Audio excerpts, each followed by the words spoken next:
اب ایک سوال یہ ہے کہ وہ کون سے اعمال ہیں جن کی وجہ سے آدمی جنت میں داخل ہو سکتا ہے؟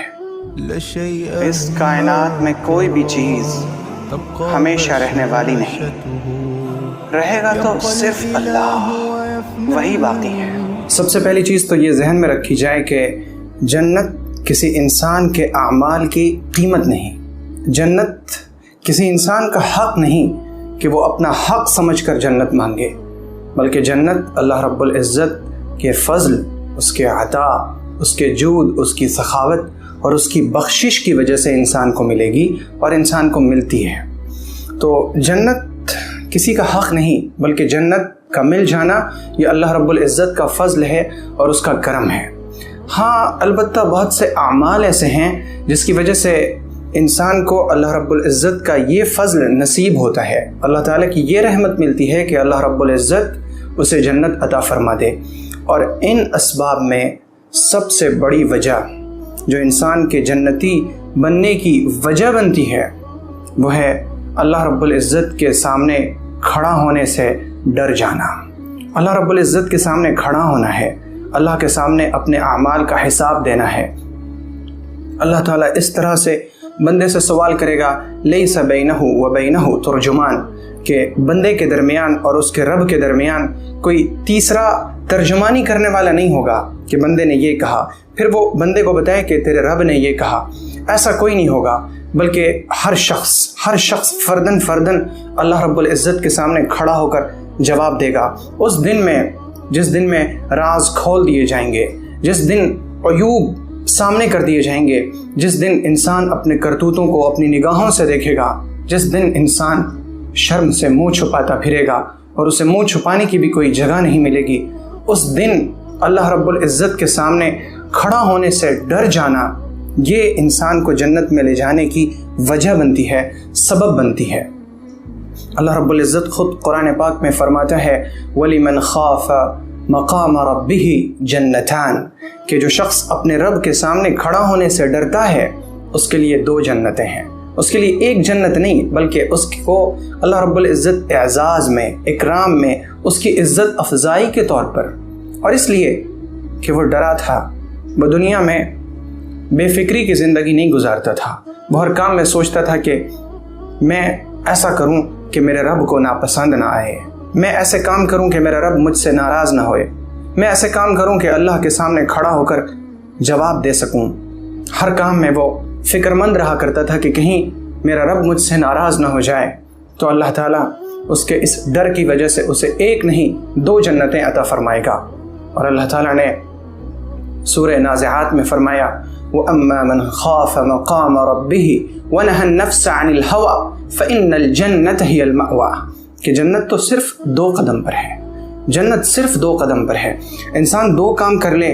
جنت اس کا ٹھکانہ ہے۔ اما من خاف مقام ربہ، انسان اپنے رب کے سامنے کھڑا ہونے سے ڈر جائے، ونہى النفس عن الہوى، اور اپنے آپ کو، اپنی ذات کو وہ خواہشات سے روک لے، اپنی خواہشات کے پیچھے نہ چلے، واتبع ہواہ، خواہشات کے پیچھے نہ چلے بلکہ وہ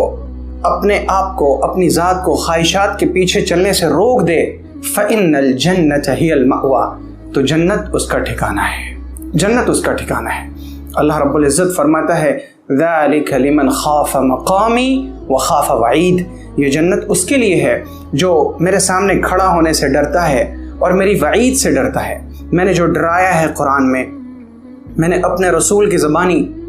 جو خوف تمہیں دلایا ہے، اگر تمہارے اندر وہ خوف ہے تو یہ جنت تمہارے لیے ہے۔ ہر انسان یہ دعویٰ کرتا ہے کہ میں اپنے رب کے سامنے کھڑا ہونے سے ڈرتا ہوں۔ ہم کسی سے پوچھ لیں کہ تمہیں ڈر نہیں کہ اللہ کے سامنے کھڑا ہونا ہے، تو وہ کہے گا کہ بالکل مجھے تو بہت ڈر ہے، میں بہت ڈرتا ہوں کیونکہ مجھے اللہ کے سامنے کھڑا ہونا ہے۔ لیکن میرے بھائی اور میری بہن، انسان کے دل میں کیا ہے، انسان کا ایمان کیسا ہے، اس کی گواہی اس کے اعمال دیتے ہیں۔ اگر اعمال اچھے ہیں اور وہ کہتا ہے کہ میں اللہ کے سامنے کھڑا ہونے سے ڈرتا ہوں، تو اس کا مطلب یہ کہ وہ اپنے قول میں، اپنی بات میں سچا ہے۔ لیکن اگر کوئی شخص دن رات اللہ کے حدود کو پامال کرتا رہے، اللہ کے محارم کی بے عزتی کرتا رہے، اللہ رب العزت نے جن چیزوں کو حرام کیا ہے انہی کا ارتکاب کرتا رہے، کبھی بھی اللہ کی فرما برداری نہ کرے، اللہ کے سامنے سجدہ ریز نہ ہو اور پھر وہ یوں کہے کہ میں اللہ کے سامنے کھڑا ہونے سے ڈرتا ہوں، تو اس کے اعمال اس کی بات کی سچائی کی گواہی نہیں دے رہے ہیں۔ جب انسان اللہ کے سامنے کھڑا ہونے سے ڈرتا ہے تو وہ 3 کام کرتا ہے۔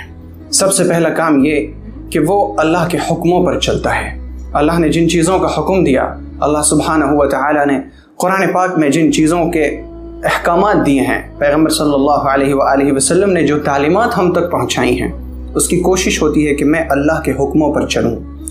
اور دوسرا کام یہ کہ جب بندہ اللہ سے ڈرتا ہے تو وہ اللہ کی حرام کی ہوئی چیزوں سے اپنے آپ کو بچاتا ہے۔ وہ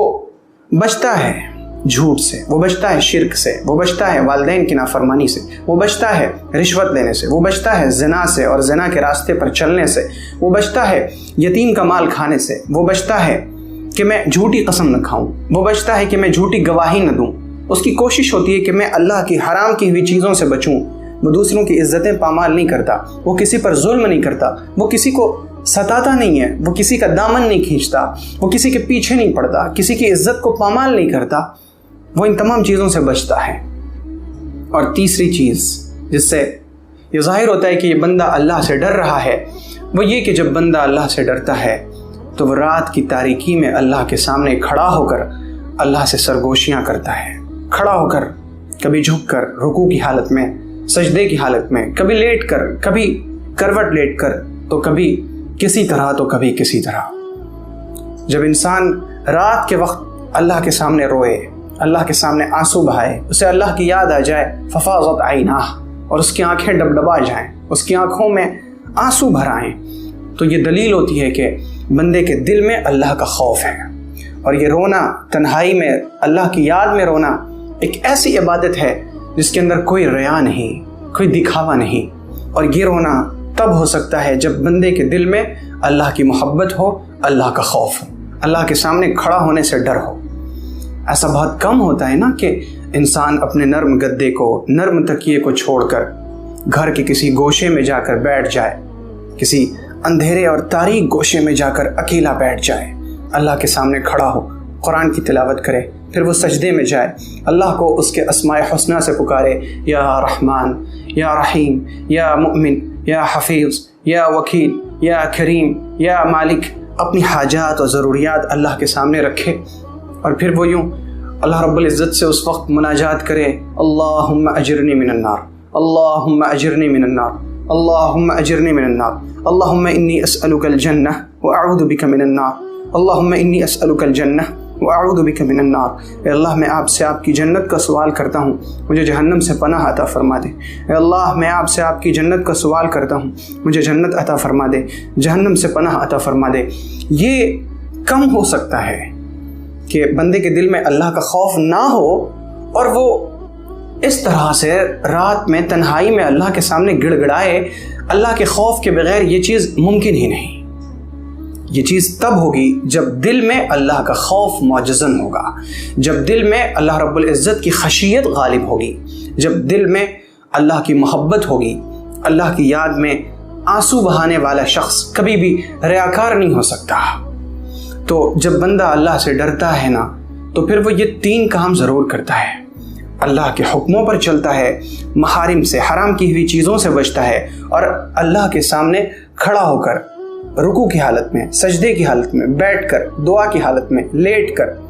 وہ آنسو بہاتا ہے، اللہ کی یاد میں روتا ہے، اللہ سے سوال کرتا ہے۔ یہ علامتیں ہیں، یہ نشانیاں ہیں، یہ پہچان ہے اللہ کے ڈر کی۔ اور انسان کے اندر اللہ رب العزت کے سامنے کھڑا ہونے کا ڈر، یہ آدمی کو جنت میں لے جانے کی سب سے بڑی وجہ ہے۔ اور دوسری وجہ جو انسان کو سب سے زیادہ جنت میں لے جانے کا سبب بننے والی ہے، وہ ہے یتیموں کی کفالت کرنا۔ موت اور حیات کا مالک صرف اللہ ہے، موت و حیات اللہ کے ہاتھ میں ہے۔ والذی خلق الموت والحیات، اسی نے موت اور زندگی پیدا کیا، اور کوئی شخص نہیں جانتا کہ وہ کس زمین میں، کس وقت، کس حال میں مرے گا۔ موت کا حقیقی علم اللہ کے پاس ہے۔ اگر کوئی شخص مر جاتا ہے اور اس کے چھوٹے چھوٹے بچے ہیں، نابالغ بچے، نابالغ بچیاں، وہ بچے اور بچیاں یتیم ہیں، اور جو لوگ ان نابالغ بچے اور بچیوں کی کفالت کرتے ہیں، ان کا خرچ اٹھاتے ہیں، پیغمبر صلی اللہ علیہ وسلم نے فرمایا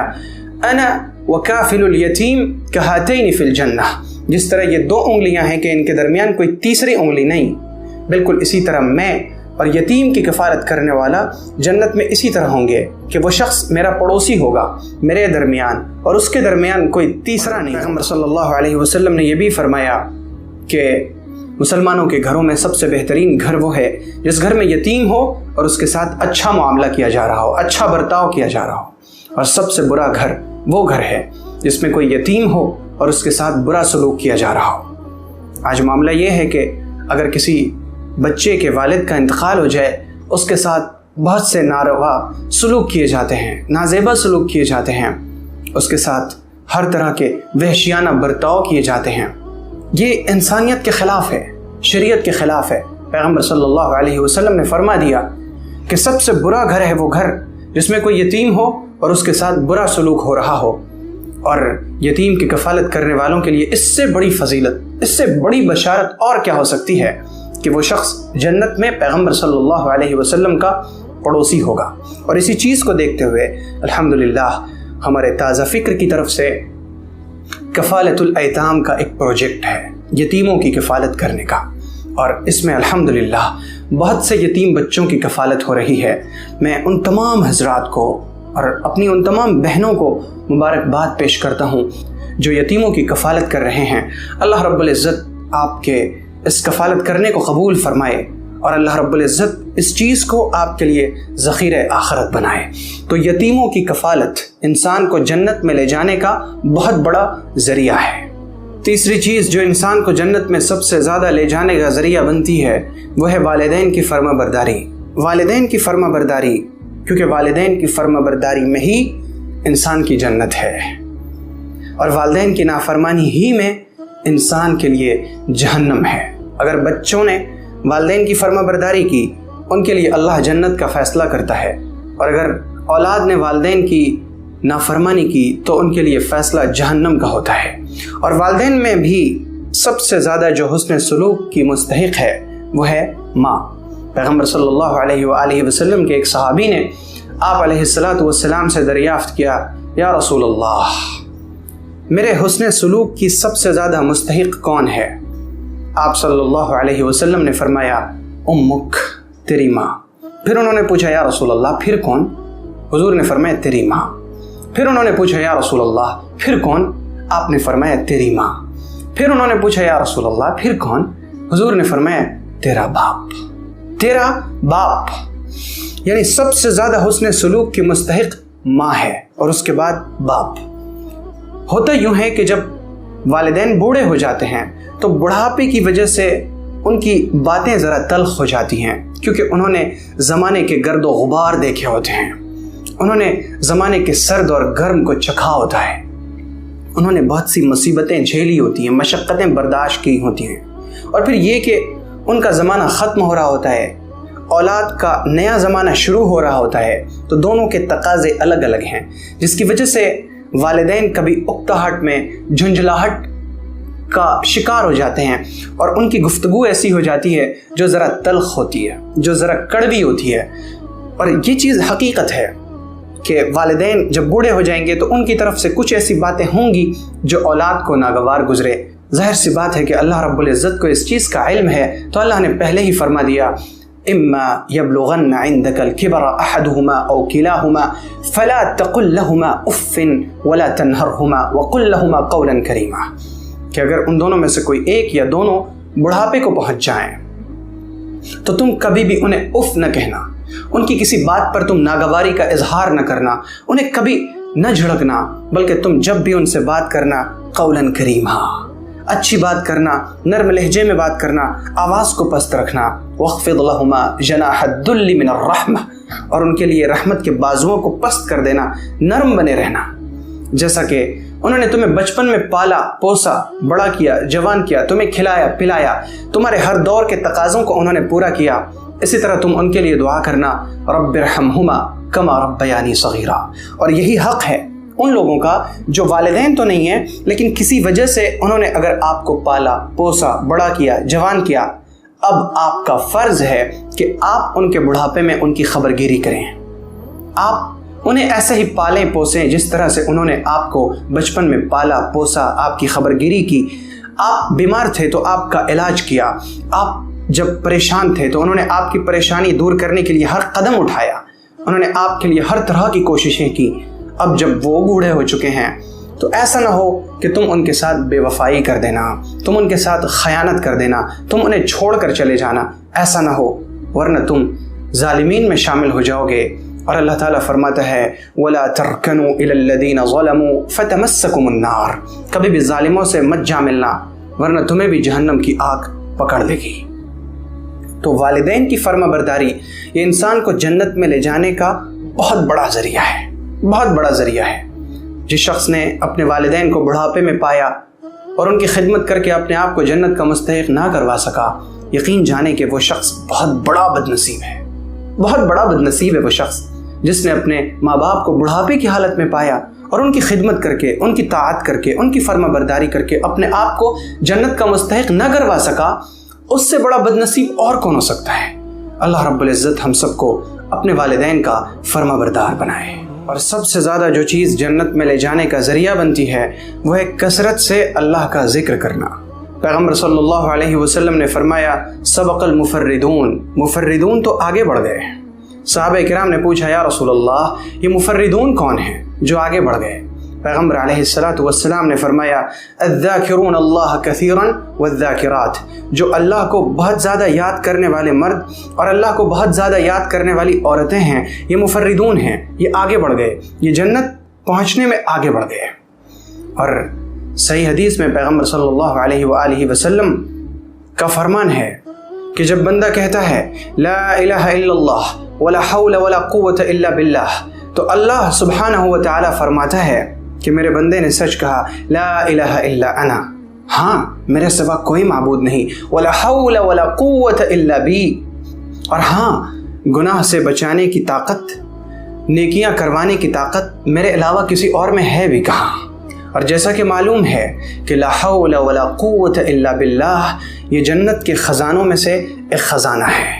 تو جو شخص اللہ رب العزت کا کثرت سے ذکر کرتا ہے، کثرت سے اللہ کو یاد کرتا ہے، اور اللہ کو یاد کرنا دو طرح سے ہے، ایک تو ہے تسبیح کے ذریعے، یعنی تسبیحات میں سے، اذکار میں سے جو بھی اذکار ہیں ان اذکار کا اہتمام کر لیا جائے۔ اور یہ اذکار بھی دو طرح کے ہیں، ایک تو ہیں خاص موقعوں پر پڑھے جانے والے اذکار، بیت الخلاء جا رہے ہیں تو بیت الخلاء جانے سے پہلے کی دعا پڑھ لیں، بیت الخلاء سے واپس آئے اس کی دعا پڑھ لیں، کھانا کھا رہے ہیں کھانا کھانے کے وقت کی دعا کا اہتمام ہو، کھانا کھا چکے تو کھانے کے بعد کی دعا پڑھ لیں، مسجد میں داخل ہو رہے ہوں تو مسجد میں داخل ہونے کی دعا پڑھ لیں، کپڑا ہم پہن رہے ہیں کپڑا پہننے کی دعا پڑھ لیں۔ یہ ہے خاص موقعوں پر پڑھے جانے والے اذکار۔ اور اس کے علاوہ اللہ رب العزت کا ایک عمومی ذکر، سبحان اللہ، الحمدللہ، اللہ اکبر، لا الہ الا اللہ، لا حول ولا قوت الا باللہ، استغفر اللہ، اور اس کے علاوہ اور بھی بہت سے اذکار۔ اور دوسرا طریقہ ہے اللہ کو یاد کرنے کا کہ بندہ اللہ رب العزت کی نشانیوں میں غور کرے، وہ دل سے چیزوں کو دیکھے، غور کرے، اپنے دماغ سے سوچے، اپنی انگلیوں کو لے لے، ہاتھ کو لے لے، کھانے والی چیزوں کو لے لے، سیب کو لے لے، انار کو لے لے، انار کے دانوں میں غور کرے کہ ان کے دانے کس قدر نزاکت کے ساتھ بنائے گئے ہیں، اس میں اس طرح کے کونے نکلے ہوئے ہیں اور یہ جھلیوں کے اندر محفوظ ہے اور اس کے اوپر ایک سخت غلاف ہے تاکہ اندر کے دانے متاثر نہ ہوں۔ ان میں غور کرے کہ یہ سسٹم اللہ تعالیٰ نے کیسے رکھا، اور پھر ان کے بیج میں غور کرے کہ بہت سی چیزوں کے بیج بظاہر ایک جیسے نظر آتے ہیں، ایک ہی زمین میں بوئے جائیں، ایک ہی طرح کی ہوا لگے، ایک ہی طرح کا پانی ہو، ایک ہی طرح کی کھاد ملے، لیکن سب سے جو پودے نکلتے ہیں وہ الگ الگ ہوتے ہیں۔ یہ اللہ کی شان نہیں تو اور کیا ہے۔ اور پھر یہ کہ اس سے جو پودے نکلیں، پھر ان کا جو پھل آئے، اس پھل میں اتنے بیج ہوں، اور پھر ہر بیج میں یہ سسٹم بھی اللہ تعالیٰ نے فیڈ کر دیا ہے کہ وہ بیج بھی اگر زمین میں جائے پھر وہ پودوں کو نکالے، اس کے پتے ایسے ہوں، اتنے بڑے ہوں، اتنے دنوں میں پھل دیں، اتنے پھل دیں، اور پھر ہر پھل میں بیج ہوں اور ہر بیج میں پھر یہی سسٹم ہو۔ غور کرے، یہ بھی اللہ کا ذکر ہے۔ قرآن پاک کی تلاوت اللہ کا بہت بڑا ذکر ہے۔ تو بندہ ذکر میں جس طرح سے بھی مشغول ہو، اللہ تعالیٰ سے گفتگو کرنے کی عادت، یہ بھی ذکر کا ایک طریقہ ہے اللہ کو یاد کرنے کا۔ اللہ سبحانہ و تعالیٰ کا ذکر کرنے والے لوگ، ذکر کرنے والے مرد عورتیں، یہ مفردون ہیں، اور پیغمبر صلی اللہ علیہ وسلم نے فرمایا سبق المفردون، مفردون جنت پہنچنے میں آگے بڑھ گئے۔ صحابہ کرام نے پوچھا یا رسول اللہ یہ کون ہے؟ تو حضور پاک علیہ السلام نے جواب دیا یہ وہ لوگ ہیں جو اللہ کو کثرت سے یاد کرتے ہیں، وہ مرد ہوں یا عورتیں ہوں۔ تو اللہ رب العزت کو کثرت سے یاد کرنا یہ انسان کو جنت میں لے جانے کا یہ چیز سبب بنتی ہے۔ جس نے پوری دنیا جمع کر لی تھی وہ بھی اس دنیا سے روئی اور کفن کے سوا کچھ نہ لے جا سکا۔ اگر آپ کو یہ ویڈیو پسند آئی ہو تو ویڈیو کو لائک کریں اور شیئر کریں، اور چینل کو سبسکرائب کرنا ہرگز نہ بھولیں۔